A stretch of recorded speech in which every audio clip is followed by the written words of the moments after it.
I Danmark har vi et velfærdssamfund, der hovedsageligt består af den offentlige sektor. Den offentlige sektor sørger for skoler, uddannelsesinstitutioner, sygehuse og pension, alt sammen noget alle har ret til.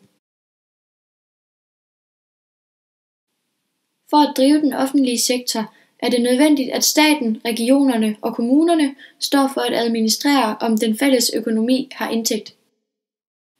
Denne indtægt kommer hovedsageligt fra skatter og afgifter, alle betaler til.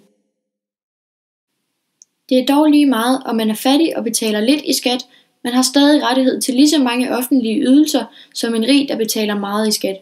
Det kaldes, at alle bidrager kollektivt. Den offentlige sektor bruger 50% af landets samlede indkomst. Meget af dette går til lønningerne til arbejderne i det offentlige. Der er nemlig en del offentlige arbejdere.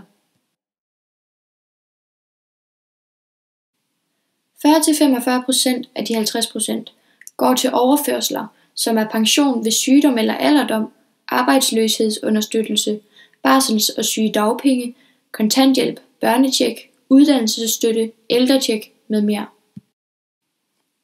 Jeg mener også, at foreningslivet er en stor del af den offentlige sektor. Foreningslivet i Danmark er nemlig ret stort og fungerer ret godt. Der er mange frivillige arbejdere, og det er nemt for befolkningen at tilmelde sig en ny fritidsaktivitet. Som et eksempel kan det i USA koste helt op til 7.000 kroner for et barn at gå til fodbold i en sæson, hvor det i Danmark kun koster omkring 900 kroner.